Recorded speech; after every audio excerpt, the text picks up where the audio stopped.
So of course this is familiar because this is the horizontal stack and this is what we run. But now we're going to look at some of the defensive positions that we need to take when guarding a horizontal stack. So typically, when all else fails, we normally will force a flick or a forehand. That's two names for the same thing. Essentially, we want them to throw to this side of the field. So our mark, the most important person on the field, really is this mark right here. He's going to set up at about a 45-degree angle if he's in the center of the field. I'll touch a little bit later on different degrees of angles he might be at depending on where you're on the field. But for now, we're just going to focus on about a 45-degree angle, really active mark there. And that really sets the precedence for the rest of the field, upfield, and for the rest of our defenders to know where they need to guard. The mark, I say, is the most important player because, like I said, it cuts off a certain amount of the field, but it also lets our defenders upfield know where they have to guard.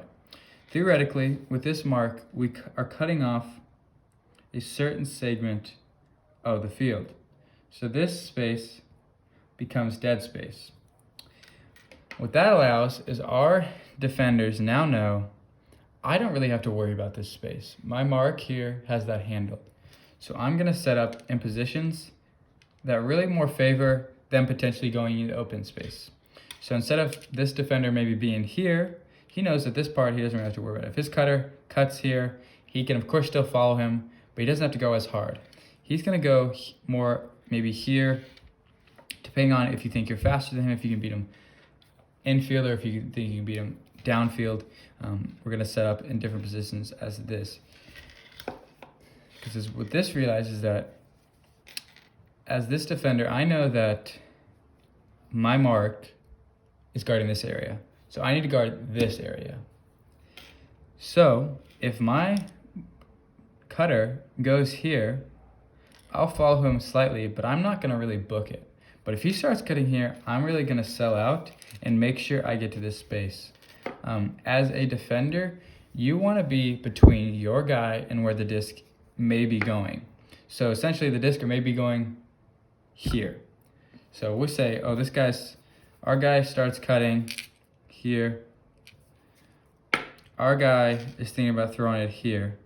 Their guy started thinking about here. So our defender needs to know and anticipate, oh, if my guy starts cutting, I need to be there because the disc might be here.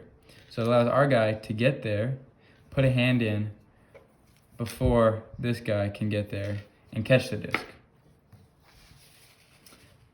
So it's super essential that that mark holds a good tight force, because if that mark is broken, it really will break our defense and it'll allow the offense to work it up the field very quickly and very effectively, all while hurting our pride. Anyways, what that means is if this guy gets lazy and maybe he's guarding here a little bit, or maybe even is guarding here too much, it's allowing for this throw to be made. Whereas, so this guy comes in and he gets that throw. Our defender was not anticipating that throw over here because he trusted his mark in blocking off that area. So he's going to be way behind him, and because he's not going to follow him as hard. And this guy's going to get the disc here, and our defender is not going to be able to block him. And this allows this guy also to go here, because once again, our defender did not anticipate him having to guard really that area. He was more focused on this area. So he's going to be way behind him as well. And then the disc is going to be really just popped up. And that can keep happening up the field because our defenders are focused on this area.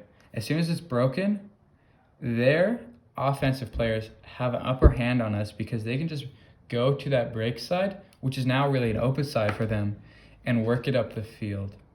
So that's a really dangerous thing to think about. One thing I do want to touch on real quick when we're on this topic, because it's really related, is that when we get broken, we need to be smart with setting our marks. So let's say we're here.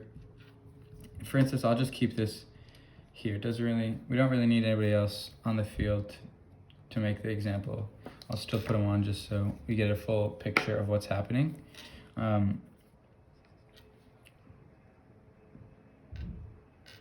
Just do so basic marks, just to get the idea. So let's say our guy, let's see, I'm on this guy, and I'm marking and this guy. He comes in to a space that I didn't think I had to mark. So he comes in here, and he's getting the disc here. Instead of following him straight in, we see he's already beaten us. He's about to get the disc. We need to come about it more at an outward angle and then come in to make that mark. Because if we just come straight in, per se, like this, and then come over, he has a longer time to make it a wide open throw to that break side. So we want to shut that break side down as quick as possible. If we get broken, our object is to minimize that and shut it off right away. Set that force back up so our defenders can get back in place. So by doing this, is that, yeah, we're not as close to him, we can't stall him as quickly, but it shuts that off quicker, and then we can come in and then set that mark back up. So we like to call it kind of a Nike swoosh. So to exaggerate a little bit more, we can see it in this position. If this guy cuts, he's here. So our defender, instead of going straight in, because it gives him more time to make a throw, we're gonna come more around and then swoop in. And that allows us to cut off the upfield, make sure it's good, and then come in and set that mark. Because in a sense, we're still marking them when we're over here. We're just not stalling them, but we are shutting off the area we want to be shut off, and then we can come in and set that real mark. So that's something to think about. If you get broken, our defenders need to work to minimize that next continuation to the break side. We want to make sure we need to set that force as quickly as possible, as soon as we can.